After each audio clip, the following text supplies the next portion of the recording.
জোর দিয়ে বাজারকে বন্ধ করার চেষ্টা চালাচ্ছি, প্রতিবাদ করছি, তত দ্বিগুণ জোর দিয়ে দেশের একগুলো লোক বাজার বসাবার জন্য চেষ্টা চালিয়ে যাচ্ছে। বাজার নয় তো জালসা কেমন ফিকা ফিকা লাগবে গো। আর আপনাদের মুর্শিদাবাদেরই এক মাওলানা বুকে সাহস করে এলান করেছিলেন যে বসতে দেওয়া হবে না। আপনাদের এই থানায় নয়, কিন্তু পার্শ্ববর্তী থানায় দিয়ে গার জোরে মেলা বসতে দেয়নি। তো রাত্রি 9টা পর্যন্ত প্যান্ডেলে একটা 10 নয়া 5 নয়া 4 আনা 8 আনা কোনো বান্দা হাজির হয়নি মজলিসে। মৌলভী সাহেবকে দিল মার, 4-5 জন লোক এসে, তোকে কে মাতব্বরি করতে বলেছে রে শালা, কি করলি তুই জালসাটায়? আমাদের একটাও লোক নেই, দোকানপাট নেই, তো লোক আসেনি। মৌলভী সাহেব মার খেয়ে লাট।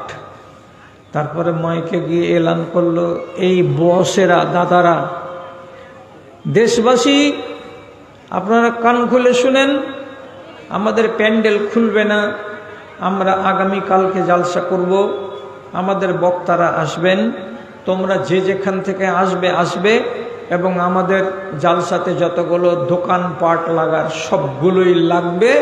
আগামীকালকে তোমরা জমজমাট জালসা করো। পরের দিন আলহামদুলিল্লাহ জালসার শেষ নেই, আর মেলারও শেষ নেই, আর ছেলে আর মেয়ের হুড়াহুড়ির শেষ নেই, ঠেলাঠেলির শেষ নেই। গার্জেন বড় বড় চোখ করে দেখছে, সর্দার বড় বড় চোখ করে দেখছে যে এটার নাম জালসা। যেই জালসার ভেতরে বেটি ছেলে আর বেটা ছেলে একাকার হয়ে আছে, এটার নামই আসল ইসলামী নীতি। তাহলে এই প্রজন্মের ভেতরে কোনটা মারুফ এটা চিনহার যোগ্যতা নেই, আর কোনটা মুনকার জঘন্য জিনিস এটা বুঝবার মতো মানসিকতা নেই। বিপন্ন মানসিকতার লোক বেঁচে আছে, তখন জেনে নিতে হবে নবীজি বলছেন উল্টো সফর শুরু হয়ে যাবে। আল্লাহ কি বলবো আপনাকে, বোরকা পরে ঝাঁকে ঝাঁক মেয়ে। গত পরশুদিন এক জালসাই যাচ্ছি, তো বুরকা পরে আছে, তার মানে কি এগুলো শরীফ মেয়ে? তো এদের ভেতরে কমসে কম 200-250টা মেয়ে হবে, মাথাতে একটা গোল কেমন এই পেঁয়াজ লাগিয়ে আছে, আর বাল্বগুলো সব পিলিক পিলিক পিলিক পিলিক পিলিক পিলিক করে সব জ্বলছে মাথাতে, আর সব বোরখাওয়ালি। তো আমি বললাম আল্লাহ, এরই নাম পর্দা, আর এরই নাম মুসলমানের বেটি? তোর বাপ আর মা তোকে বোরকা দিয়েছে যে আমার বেটি পর্দা নাসিন, আর তোর মাথার উপরে ফারাক্কা এনটিপিসির টাওয়ারের আলো খালি ফিলিক ফিলিক ফিলিক ফিলিক ফিলিক ফিলিক করে জ্বলছে। তোকে হায়াও লাগে না, তোকে লজ্জাও লাগে না, তোকে শরমও লাগে না? তাহলে কোন জন্মে এসে পড়েছি? জি, আজকে রাতটা আরাম করে নেন, আগামী কালকে যারা বাজারের লোক আরাম করতে পাবেন না। কেন যে আগামী কালকে হচ্ছে পহিলা দিন বড় বছর, নতুন বছরের। সেই দিন সারা দুনিয়ার মুসলমানের বেটারা আর গায়ের মুসলমানের বেটারা যত আনন্দ করার আছে চুটিয়ে আনন্দ করবে, যত মদ খাওয়ার আছে, বিয়ার খাওয়ার আছে, রকমারি বিয়ার খাবে, আর খাওয়ার পরে পিকনিকে যাবে, আর পিকনিকে যাওয়ার পরে ডিজে বাজাবে, আর ডিজে বাজিয়ে টাজিয়ে নিয়ে খালি খালি বোতলগুলোকে রোডে রোডে ফেলবে, আছাড় মেরে মেরে ভাঙবে, আর ডিজের সামনে খালি ডান্স করবে, আর উত্তম নাচ করে করে করে করে রাত কাটিয়ে সকালবেলায় বাড়ি আসবে। কেমন হয়ে এলো? পাকা ইমানদার হয়ে এলো। কি করে এলাম? বর্ষকে বরণ করে এলাম। তুমি না হলে বর্ষ বরণ হতো না। তোমাকে যদি জিজ্ঞেস করি যে মাগরিব থেকে ডিজে বাজলো সকাল পর্যন্ত, আর সকালবেলায় এলে তো আধহুঁস হয়ে, মধ্যখানে মাগরিব, তারপরে এশা, তারপরে ফজর, তিনটা নামাজ তোমার উপর দিয়ে গত হয়েছে, আদায় করেছ? তো বলবে না, এখন ওগুলোর সময় আমাদের কাছে নেই। যদি তুমি রাস্তাতেই মরে যেতে, অ্যাক্সিডেন্ট হয়ে যেত গাড়ি, তো তুমি নিজের নামাজ পড়তে পারোনি, তো তোমার নামাজটা কে পড়ে দেবে? যদি কেউ পড়ে দিতে যায় জানার পরে, মানার পরে, তো তোমার মতনই গরু। যে নিজের নামাজ পড়েনি তার নামাজ আমি পড়তে যাব, আপনি পড়তে যাবেন, আর মাওলানা পড়তে যাবে কেন? ওরে আল্লাহর বান্দারা, জেনে রাখো, তোমার চরিত্র ভালো হতে গেলে জানোয়ারের দোয়া পাবে, আর তোমার চরিত্র খারাপ হতে গেলে জানোয়ারের বদদোয়া পাবে। মানুষ দূরে থাক, মানুষের কথা বাদ দেন না। হাদিসে লেখা আছে, একটা তালেবে ইলিম একখানা ছোট্ট ব্যাগ ঘাড়ে করে নিয়ে, এতটি চিড়ে মুড়ি ব্যাগে ওর মা দিয়েছে, আর জাড়ের দিনের একখানা কম্বলকে নিয়ে পাঞ্জাবি গায়ে দিয়ে টুপি মাথায় দিয়ে চলে আসছে সেই আপনার মনিরামপুর থেকে হাঁটতে হাঁটতে।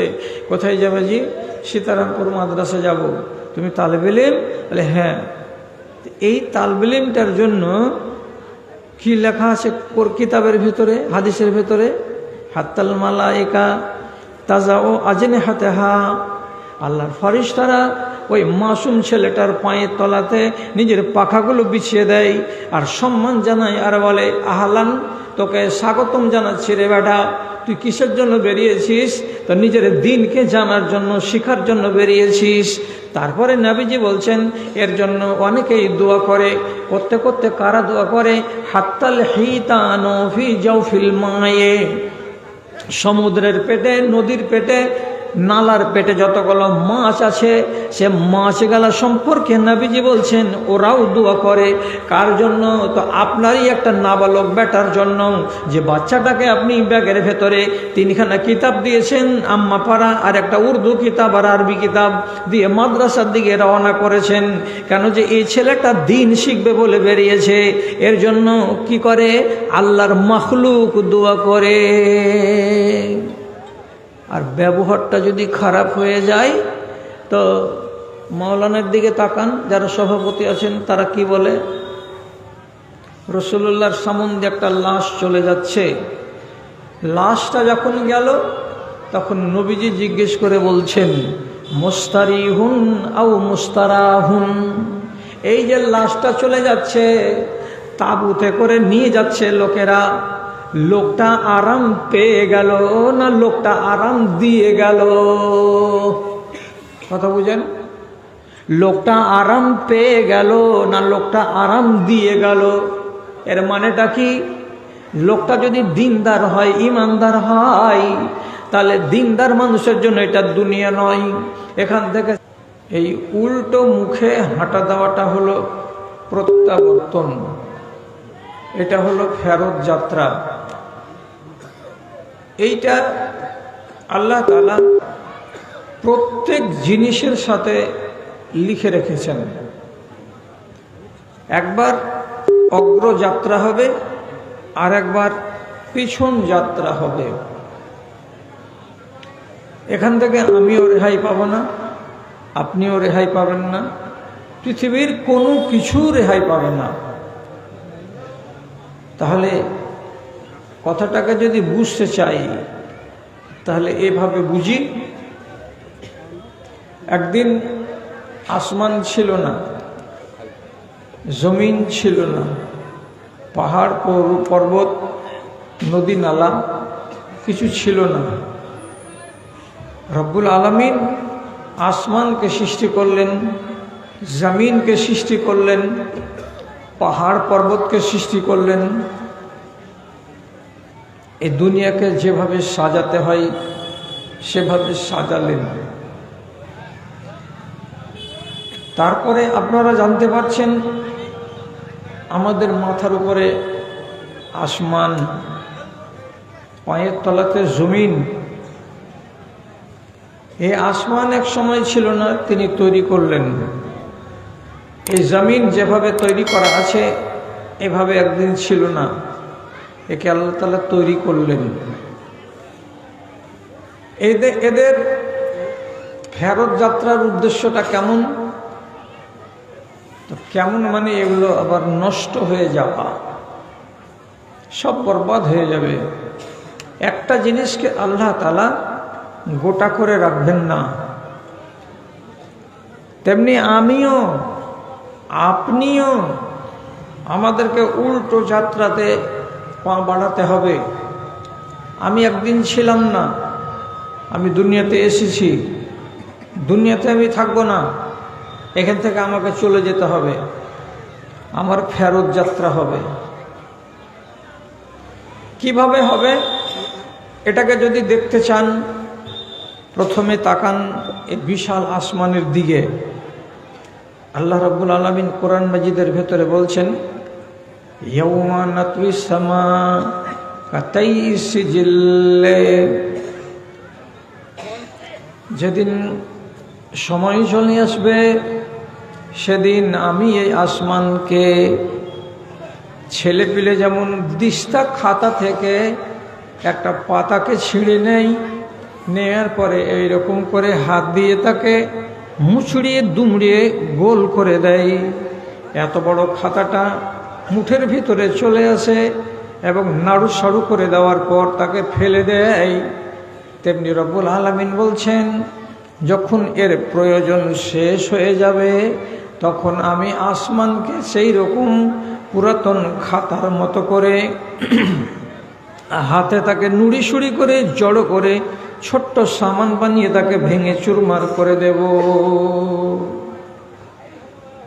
আসমানের খেলা শেষ। কোরআন নিজে বলছে, এগুলো সূরা যারা আম্মা আপনারা পড়ছেন তাদের খেয়ালে আসার কথা। আল্লাহ তাআলা বলেছেন, ইজাস সামাউন শাক্কাত, যেদিন আসমানকে চৌচির করে দেওয়া হবে, টুকরো টুকরো করে দেওয়া হবে, খণ্ড খণ্ড করে দেওয়া হবে, এবং সে আসমান আর গোটা হয়ে রবে না, আসমান আসমান হয়ে আর রবে না। কি হবে? বিলীন। বিলীন হয়ে যাওয়াই মানে আসমানের ফেরত সফর কমপ্লিট। কি করবেন আল্লাহ এরপরে? আমি জানি কি করব। জমিন সম্বন্ধে আল্লাহ তাআলা কোরআনে বলেছেন, আপনারা মুখস্থ রেখেছেন কিন্তু তরজমা জানি না বলে মর্মটা বুঝতে পারি না। আল্লাহ কি বলেছেন? আপনাদের এই মজলিসে শতকরা 90টার লোকেরই মুখস্থ আছে। কি কথা? ইজা জুলজিলাতিল আরজু জিলজালাহা ওয়া আখরাজাতিল আরদু আসকালাহা। একদিন এই জমিনকে রব্বুল আলামিন বলছেন, আমি হিলিয়ে দেব, আমি একে ডলিয়ে দেব, আমি একে নড়িয়ে দেব, এবং এর ভেতরে যত মাল আছে, ধন আছে, টাকা আছে, পয়সা আছে, সোনা আছে, চাঁদি আছে, তামা আছে, দস্তা আছে, নিকেল আছে, সমস্ত কিছু জিনিসগুলোকে মাটির বাইরে এনে দেব। জমিনকে গোটা রাখা হবে না, টুকরো টুকরো হয়ে যাবে। তারপর আগে কি আল্লাহ রাব্বুল আলামিন জোড়া লাগিয়ে দেবেন, দিয়ে এইরকম করে রেখে দেবেন? আল্লাহ তাআলা বলছেন, একে ভেঙে খণ্ড খণ্ড করে টুকরো টুকরো করে দেওয়ার পর আমি আর একটা নতুন করে পৃথিবী তৈরি করব, দুনিয়া তৈরি করব। এই দুনিয়ার খেলা শেষ, এর ফেরত যাত্রা কমপ্লিট হয়ে গেল। কোরআন মাজিদে রব্বুল আলামিন বলছেন, ইয়াউমা তুবাদদালুল আরজু গায়রাল আরজে, যেদিন এই দুনিয়াকে বদল করে দেওয়া হবে, তারপরে এই দুনিয়াতে নতুন করে রব্বুল আলামিন আর একটা দুনিয়া বানাবেন। সেই দুনিয়ার উপরে কিয়ামত কায়েম হবে, সেখানেই আমাকে লাইনে দাঁড়াতে হবে, সেটাই হবে হাসরের মাঠ, সেখানেই হিসাব নিকাশ আমাদের হবে। সে দুনিয়াটা কেমন হবে? এখানে গাছ গাছড়া, নদী নালা, পাহাড় পর্বত, ফুলের বাগান, আমের বাগান, ফলের বাগান, কোনো কিছুই থাকবে না। শুধু সমতল সমতল সমতল, বরাবর আর বরাবর, খাল বিল বলে কোনো কিছুই থাকবে না। এক নতুন দুনিয়া। এখন নতুন দুনিয়া বা এই দুনিয়াটাকে দেখুন তো, আপনার বাড়ির পাশে ক্যানেল, আর একটু দূরে যেতে গেলে গঙ্গা, কোথাও খাল, কোথাও বিল, কোথাও বাগান বাড়ি, কোথাও বসত বাড়ি, কোথাও উঁচু, কোথাও নিচা, বিভিন্ন রকম করে রেখেছেন। কিন্তু রব্বুল আলামিন বলছেন কি, এর যেদিন উল্টো সফর শুরু হবে তখন তার পরিস্থিতিটা দাঁড়াবে এই যে এটাকে আমি ফাঁকা এবং সমতল মাঠ বানিয়ে রেখে দেব। আগের পৃথিবীটার বা দুনিয়াটার অস্তিত্ব বিলীন হয়ে যাবে। কোরআনে রব্বুল আলামিন আবার বলছেন, ওয়া ইন্না লাজাইলুনা মা আলাইহা সাইদান জুরজা। এই জমিনের উপরে যতগুলো বাগান ছিল একটাও বাগান দেখতে পাওয়া যাবে না, যতগুলো ফুলের কিয়ারি ছিল একটাও দেখতে পাওয়া যাবে না, যতগুলো মনোরম দৃশ্য ছিল যেমন কাশ্মীরের বাগান, যেমন সিমলার বাগান, এত সুন্দর সুন্দর বাগানগুলো, পার্কগুলো একটাও দেখতে পাওয়া যাবে না। স্বয়ং কোরআন বলছে। তাহলে এর খেলা শেষ। হিমালয় পর্বত, যেটা কাঞ্চনজঙ্ঘা, এই শৃঙ্গটা হচ্ছে আনুমানিক একটু কম বেশি ৮,৫০০ ফিট উঁচা। এত উঁচা পাহাড়। কত বড় পাহাড়টা? আসামের তরাই অঞ্চল থেকে শুরু হয়ে ভারতের মাটি দিয়ে যেতে যেতে যেতে যেতে পুরো নেপালকে গত করে দিয়ে পাকিস্তানের কিছু অংশ, তারপরে আবার চলে যাবে আফগানিস্তানের পামির পর্বতমালার কাছে গিয়ে শেষ হবে। এত বিশাল বড় পাহাড় আল্লাহ রাব্বুল আলামিন এই হিমালয়কে তৈরি করেছেন। তোমার উল্টো সফর কবে শুরু হবে এটাও রাব্বুল আলামিন কোরআন মাজিদের ভিতরে বলছেন। ওয়াতাকুনুল জিবালু কাল ইহনিল মানফুশ। তোমাদের চোখের সামনে এই পাহাড়গুলোকে, একটা তুলাকে ল্যাব বানাবার আগে একটা ধুনিয়া লোক তার মেশিনটাতে লাগিয়ে দিয়ে যেমন ধুনে, তো ধুনবার কালে তুলাগুলো হালকা হয়ে যেমন বাতাসে উড়ে বেড়ায়, ঠিক সেই রকমই হিমালয় পর্বতের পাথরগুলো তুলার মতো সব উড়ে বেড়াবে, একটাও গোটা হয়ে থাকবে না। সারা পৃথিবীর এ প্রান্তে ও প্রান্তে ছড়িয়ে ছিটিয়ে যেদিক সেদিক হয়ে যাবে এবং পাহাড়টা আর পাহাড় হয়ে রবে না। এবার জিজ্ঞাসা করেন, উল্টো সফর তো সবারই শুরু হলো মৌলভী সাহেব, কি বারের দিন শুরু হবে এটা বলেন। কখন শুরু হবে?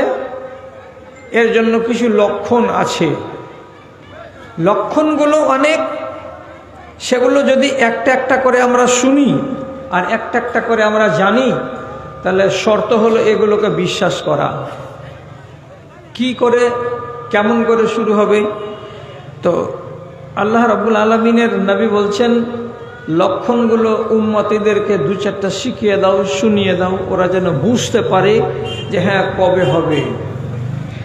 একটা মানার মতো লক্ষণ কি?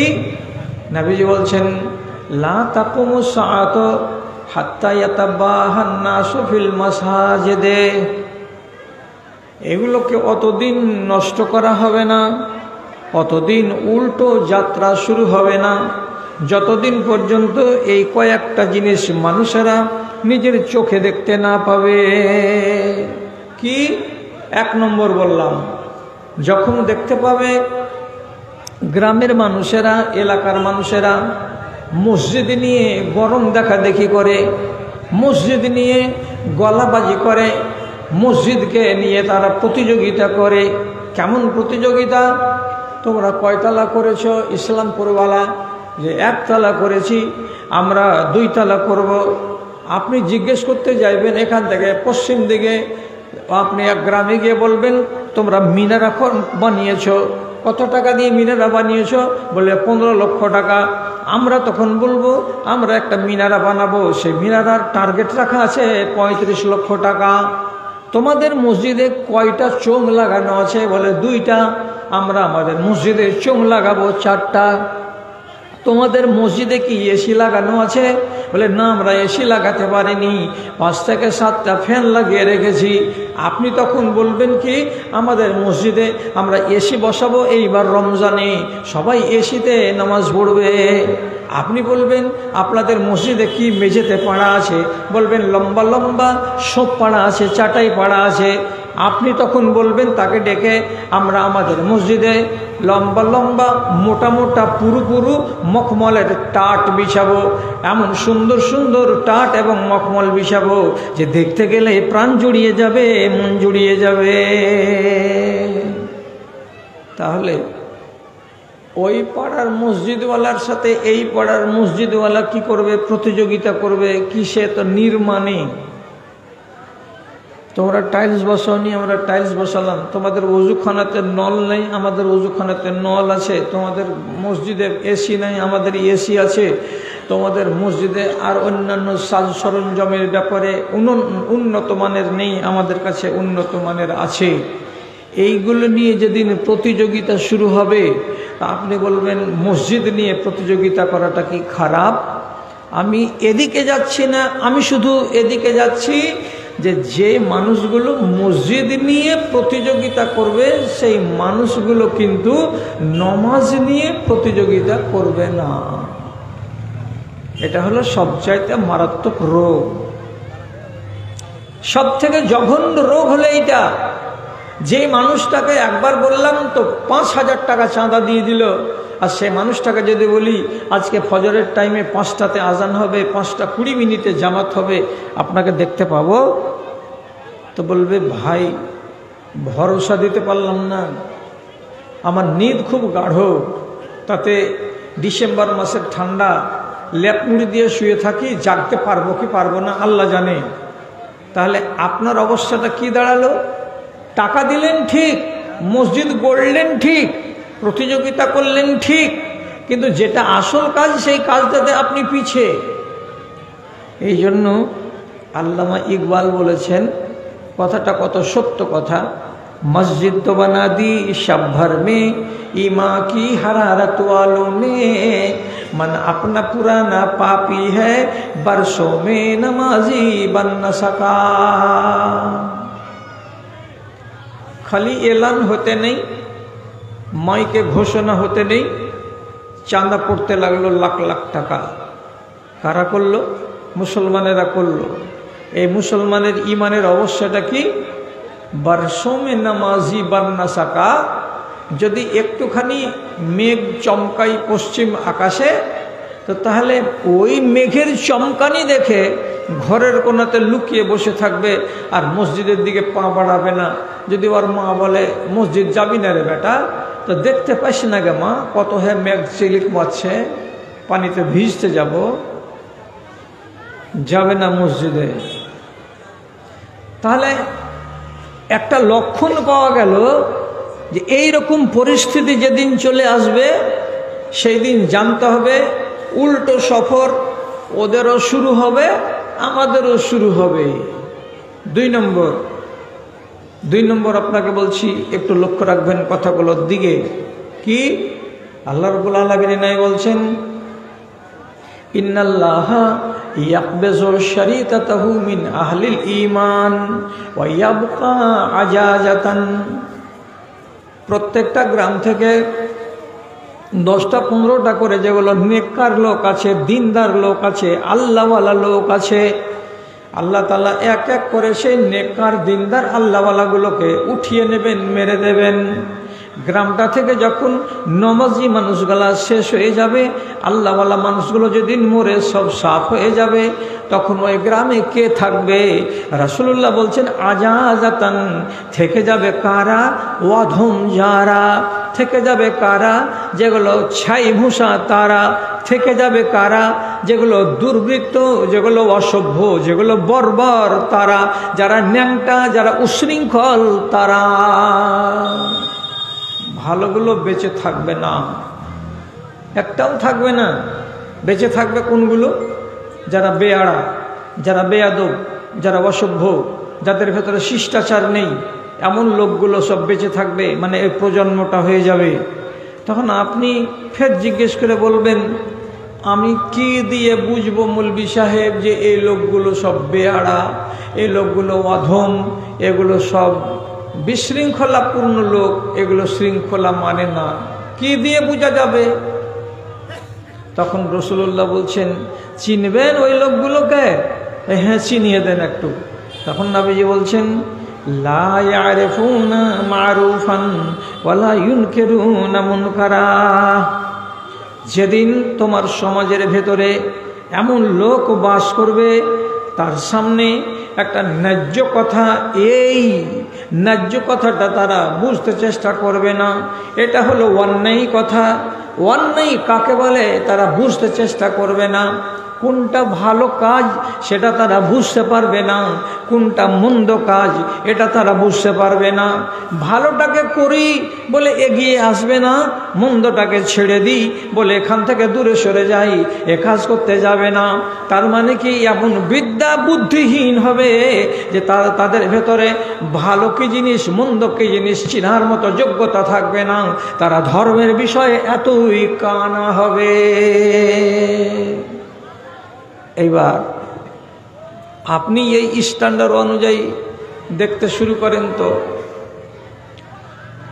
কালকে উত্তর দিনাজপুরের একটা জালসাতে ছিলাম, সভাপতি অনুরোধ করলেন বসে যান, আপনারা এইভাবে সাপ খেলা যেমন দেখে মাদারির চারিদিকে তেমনি করে দাঁড়িয়ে আছেন, আপনারা দয়া করে বসে যান। কাউরি মাথা ঘামল না। আমি উঠলাম, উঠার পরে আমি বললাম, বড় ভাই, মেজো ভাই, সেজো ভাই, আপনাদের অনুরোধ করে বলছি আল্লাহর ওয়াস্তে বসে যান। একটাও কথা শুনল না। শেষের বেলায় একটু ক্ষিপ্ত হয়ে বললাম, যদি তুমি ধর্মের আলোচনা হবে এই প্যান্ডেলে এসে এত বড় মাতলামি করো আর এত বড় তুমি যদি স্পর্ধা দেখাও, তাহলে তোমাদের গ্রামের লোকগুলো কি জন্য জালসা ডেকেছিল? এখানে তোমরা গানের কোনো মেহফিল লাগিয়ে দিতে আর তোমরা যাহা মন তাহা করতে, এটাই শোভা পেত। আমি শেষ কথা বলছি, হয় তোমরা বসে যাও আর না হয় এখান থেকে চলে যাও। আর যদি কোনোটাই না মানবে তাহলে আমি স্টেজ থেকে চললাম। আমি পেটের জন্য জলসা করে বেড়াই না, অতএব আমার লস হয়ে যাবে এটা তুমি ভাবিও না। যখন এই কথাটা বলা গেল, আল্লাহর রহমতে 5000 লোকের মজলিসে 500টা লোক থাকলো, আর বাদবাকি লোক ডানে বামে যত ছিল সব রাস্তা নিয়ে নিল, কেউ টিকলো না। তাহলে কোনটার নাম মুনকার এটা বুঝার ক্ষমতা এদের থাকবে না, কোনটার নাম মারুফ মানে ভালো এ কথাটা বুঝার মতো তাদের বিবেক থাকবে না, তারা বুদ্ধি দিয়ে বুঝতে চেষ্টা করবে না। এইরকম যখন পরিস্থিতি দাঁড়িয়ে যাবে, তখন জানতে হবে কি যে উল্টো সফর কাছে চলে এসেছে। আমরা জব কাছে চলে গেল মানে আরাম পেয়ে গেল, সে আরামের জায়গায় চলে গেল। আর লোকটা যদি বদ হয়, লম্পট হয়, মদখোর হয়, মাগিবাজ হয়, শয়তান টাইপের হয়, তো রাসূলুল্লাহ বলছেন মুস্তারাহুন, সে মুস্তারিহুন, আরাম দিয়ে গেল। মানে কি, দেশের মানুষ আরাম পেয়ে গেল। কে মারা গেছে? উত্তর মাথার উমুকের বেটা লম্পট মারা গেছে। কে মারা গেছে? তো উমুকের বেটা ডান পিঠে চোরটা মারা গেছে। যেই এলাকার মানুষেরা ওর ব্যবহারে অতিষ্ঠ হয়েছিল, ওর ব্যবহারে সন্তুষ্ট ছিল না, তার জন্য ও মানুষটা যখন মরে যায় তখন দেশের মানুষকে আরাম দিয়ে যায়। তখনই বলা হচ্ছে, নবীজি বলছেন, যখন এইরকম লম্পট মরে যায় তখন আল্লাহর মাখলুক, গরু, ছাগল, ভেড়া, এরা সব নিজের নিজের জবান খুলে খুলে আনন্দ প্রকাশ করে আর বলে, শুনেছি সে আমার মালিক শয়তানটা মরে গেছে। আরেকটা জানোয়ার আর একটা জানোয়ারকে নিজের ভাষায় ডেকে ডেকে বলে, আর জানো আমাদের টলার অমুক 26টা মারা গেছে, তুমি আনন্দিত হয়ে যাও। তাহলে একটা মানুষ মারা যাচ্ছে, তো তার জন্য আল্লাহর মাখলুকগুলো, জানোয়ারগুলো পর্যন্ত বদদুয়া করছে। আবার একটা ছেলে এমন কাজে বেরিয়ে যাচ্ছে যে তার জন্য আল্লাহর মাখলুকেরা ভালো দোয়া করছে। কেন? এটা ব্যবহারের জন্য। তাহলে মানুষের চরিত্র যখন খারাপ হতে হতে নিচে চলে যাবে, তখন উল্টা সফর আল্লাহ তাআলা শুরু করে দেবেন। এখন চোখ দিয়ে আপনাকেও দেখতে হবে, আমাকেও দেখতে হবে দেশের পরিস্থিতিটা কতদূর কি হয়েছে। আমাদের দেশের ছেলেরা কি মারুফ কাকে বলে বুঝতে চেষ্টা করছে? হ্যাঁ, যদি বলেন যে হ্যাঁ বুঝতে চেষ্টা করছে, তাহলে আপনাকে একটা কথা বলতে হবে যে আমরা মৌলানা সাহেবেরা, মৌলভী সাহেবেরা 1000 বার করে বলছি, বিবাহের আগে শ্বশুরের কাছ থেকে টাকা নেওয়া যাবে না। এটা কি এই ইসলামপুর এলাকায়, সীতারামপুরের এলাকায় দিনের দিন আস্তে আস্তে করে কমছে, না দিনের দিন আস্তে আস্তে করে বাড়ছে? যদি আপনি জবাব দেন যে আস্তে আস্তে করে বাড়ছে, তাহলে জেনে নিতে হবে যে দেশের মাটিতে মুনকার বাড়ছে আর মারুফ কমে যাচ্ছে। আবার জিজ্ঞাসা করে বলছি, আমি 1000 বার বলেছি, যে কোনো আলেমেরাও 1000 বার করে বলে কি? একটা হলো চলমান নেকি, আর একটা হলো চলমান পাপ। আপনি এমন একটা পাপ করবেন যে পাপের চাকা ঘুরতে থাকবে ঘুরতে থাকবে। একটা আপনি নেকি করবেন, তো যে নেকিটা তার চাকাটা ঘুরতে থাকবে ঘুরতে থাকবে, এটাকে বলা হয় চলমান নেকি। আর একটা হলো চলমান পাপ। চলমান নেকি পাপ আপনাকে বুঝাতে গিয়ে শুধু এতটুকু কথা বলি, লম্বা করছি না দাদা আমার।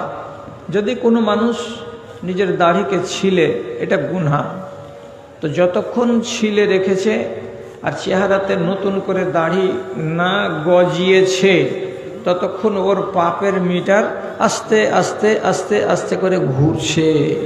এটা হলো চলমান পাপ, এটা চলমান পাপ। আর একটা চলমান পাপের উদাহরণ দিচ্ছি, 1000 বার বলেছি জালসাতে মসজিদে যেখানে সেখানে, কেউ মানতে চাইছে না। যদি নিজের বাপকে না বলে কোনো নারী বিবাহ করে, এটা বিবাহ নয়। 3 বছর 4 বছর 5 বছর জিন্দেগি কাটিয়ে নিল, 3টা বাচ্চার মা হয়ে গেল। আপনি বলবেন ওরা সব ঠিক হয়ে গেছে, ওর বাপ রাজি হয়ে গেছে, মা রাজি হয়ে গেছে, গোষ্ঠী রাজি হয়ে গেছে। আল্লাহর কসম, যেদিন বিবাহটা হচ্ছিল সেদিন বাবা নারাজ ছিল, কাজে এই বিবাহটা পবিত্র নয়, এটা হলো হারাম বিবাহ। আর যে কটা বাচ্চা পয়দা হয়েছে সেটি হচ্ছে জারজ বাচ্চা।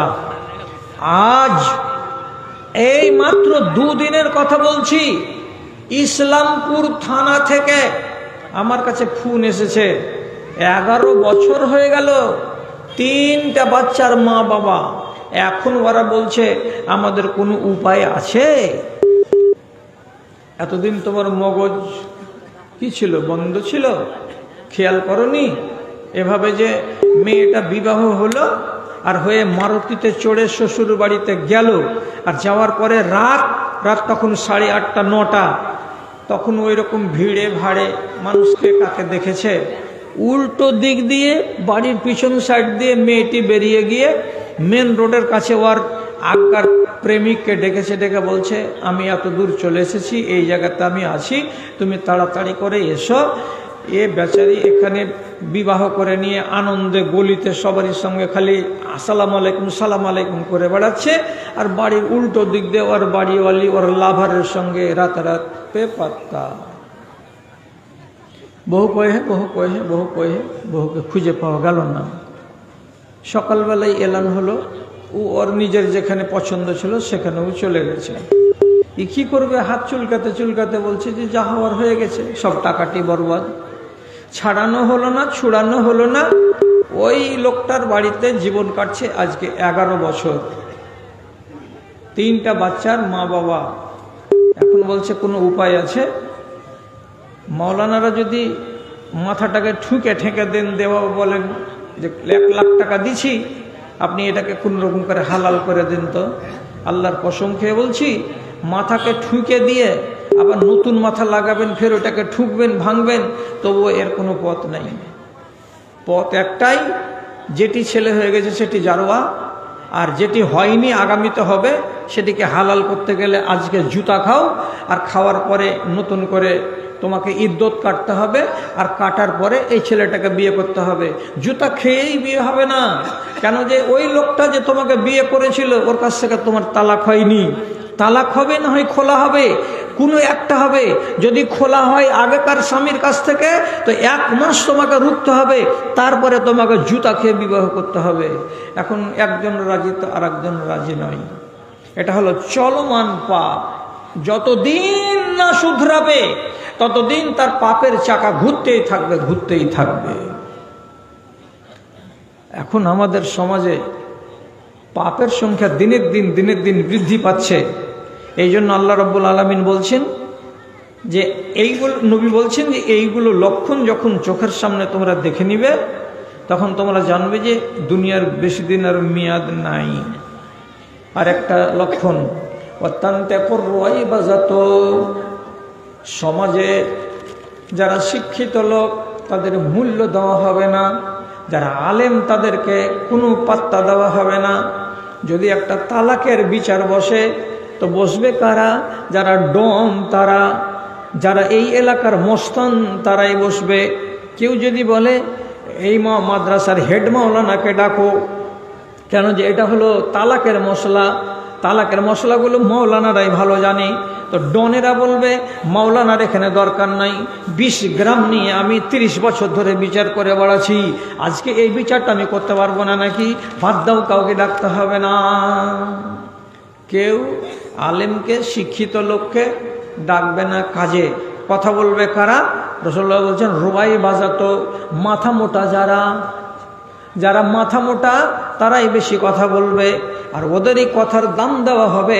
আর যারা পাতলা সূক্ষ্ম মেজাজের লোক আছে, শিক্ষিত লোক আছে, তাদের কথার কোনো মূল্য দেওয়া যাবে না, পাত্তা দেওয়া যাবে না।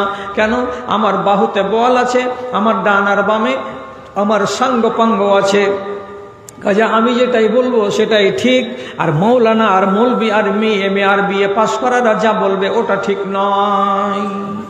যেদিন দেখবেন যারা একেবারে অধম প্রকৃতির লোক, শিক্ষা নেই, দীক্ষা নেই, মাথা মোটা, আর সেই আবার মোড়লি করে চলে যাচ্ছে, ওই আবার মাদ্রাসার সেক্রেটারি, ওই আবার মসজিদের ক্যাশিয়ার, ওই আবার সমাজের মোড়ল, তখন জানতে হবে কি আর দেরি হবে না, সফর কাছে চলে এসেছে।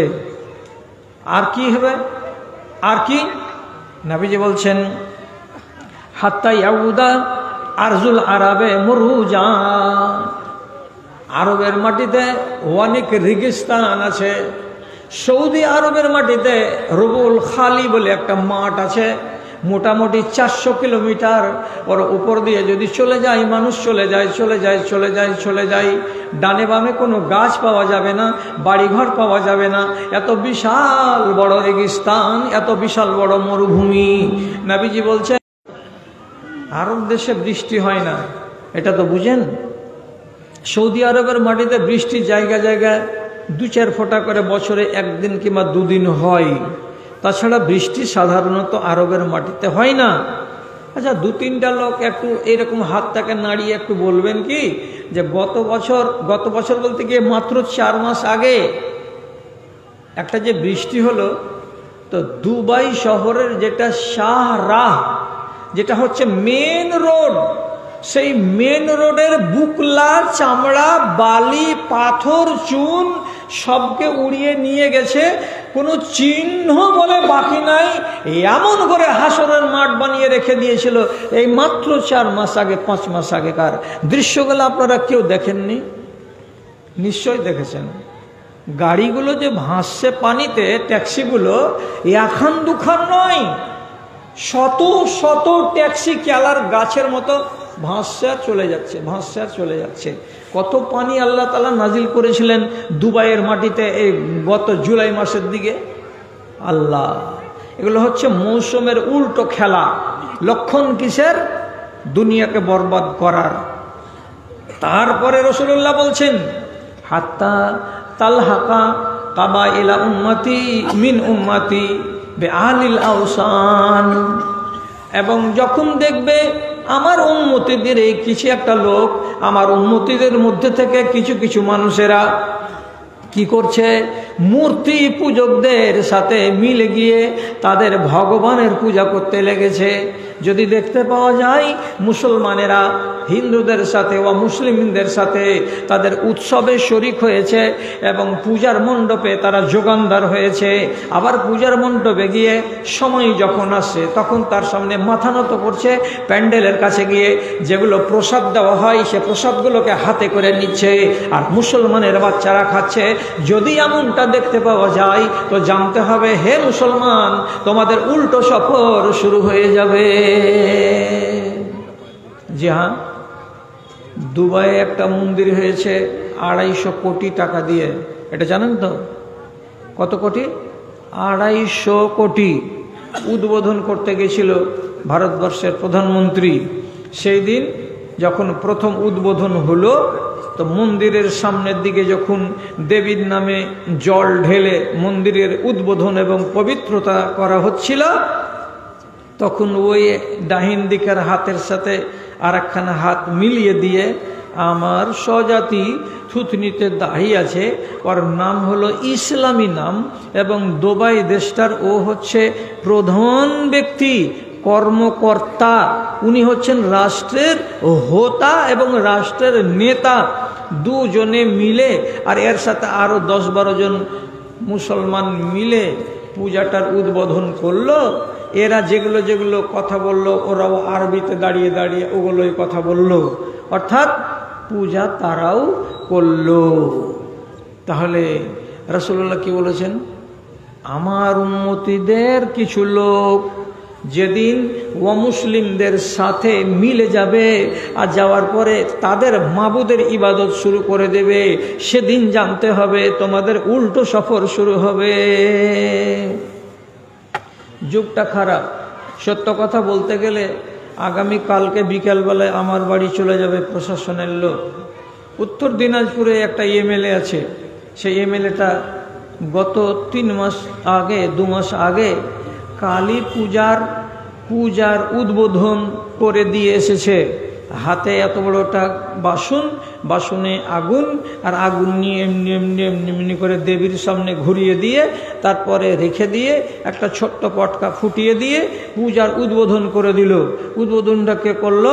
তো মাওলানা এমএলএ মুসলমান। তাহলে এর দিন ধর্ম জাত কিছু আছে? কিছু নাই। যেদিন উম্মতে মুহাম্মাদি এ কাজ শুরু করবে সেদিন জেনে নিতে হবে, চলো তোমাকে আর এখানে বেশি দিন থাকতে হবে না, তোমার এখান থেকে চলে যাওয়ার টাইম চলে এসেছে।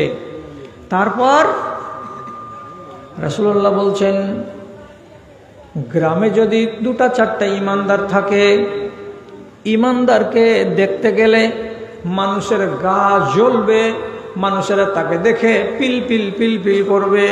ধরেন আপনারা চায়ের দোকানে বসে আছেন, ওই চায়ের দোকানে একটা নামাজি মানুষ, দাড়িওয়ালা মানুষ, টুপি মাথায় দিয়ে চলে গেল, ওই মানুষটা আপনারই গ্রামেরই, কিন্তু এই লোকটাকে দেখতে গেলে আপনারা নিজেরা চিমঠি কাটাকাটি করতে শুরু করবেন। একজন আর একজনকে বলবে, সলিমুদ্দিন বে আইলো, দেখে থাকি শালা ভেজাল লাগবে। আর একজন বলবে, কাল উমুকের দোকানে শালা বাখড়া লাগিয়ে দিয়েছিল, শালা যেখানে যেছে সেখানে কাজিয়া লাগাইছে। তা কাজিয়া, এই লোকটা কি কাজিয়া খোর নয়। পরশুদিন চাঁদপুরে ব্রিজে বসেছিল, ওখানে দোকানে একটা লোককে বলেছিল, এ ভাই বাঁ হাতে খাস না ভাই, ডাইন হাতে খা, ডাইন হাতে খা। এই কথাটা শুধু বলেছিল।